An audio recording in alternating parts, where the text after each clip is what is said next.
In the 1,000 days of his presidency, John F. Kennedy faced a nuclear crisis, sent American troops into Vietnam, and watched as the Soviets built a wall to divide the German city of Berlin. CCTV's Jessica Stone takes a look at Kennedy's foreign policy approach and the legacy it left around the world. Even before he became a United States president, foreign policy was bred into John F. Kennedy, first through his father, an ambassador to the United Kingdom, and later as a PT boat commander in the American Navy. Ask not what your country can do for you. Ask what you can do for your country. Within 3 months of those words, President Kennedy backed a plan to help CIA-trained Cuban exiles overthrow Cuban leader Fidel Castro. After the first airstrike revealed American support for the operation, Kennedy canceled a second airstrike. He obviously made a big mistake with the Bay of Pigs in not providing air support for the Cuban exiles. I think he learned from that if you're going to work with covert operations and you promise people that you're going to back them up, you have to have their back. 50 years later, Kennedy's niece, Carrie Kennedy, speaking at the RFK Human Rights Awards luncheon, says the president learned something else.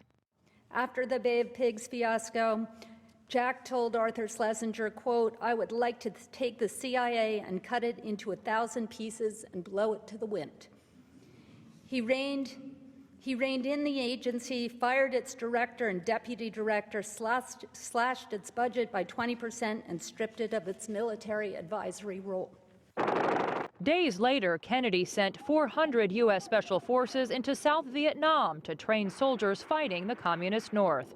In so doing, Kennedy launched a protracted, controversial war that would cost more than 58,000 American lives and end without achieving its anti-communist objectives. He already knew what a struggle was to fight Japanese imperialism, and so he wanted to push back against communist expansion as well. And so for the time, I think he made the right decisions, but once you get involved in a war, you never know where it's going to lead. A year later, when Kennedy was shown these satellite pictures of a Soviet ballistic missile buildup in Cuba, his efforts to push back against Soviet communist expansion in Latin America continued.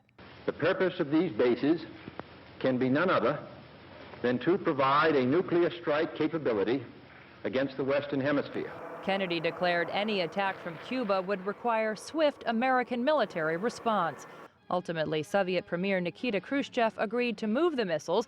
The U.S. pledged not to invade, and Kennedy secretly promised to remove American nuclear warheads in Turkey.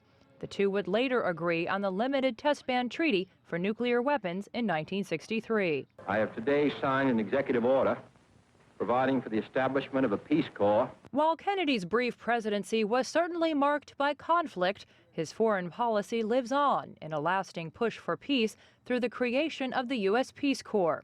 The Peace Corps gives us a chance to show a side of our country which is too often submerged. And in his daughter, Caroline, who recently became the U.S. ambassador to Japan. Thank you so much. Jessica Stone, CCTV, Washington.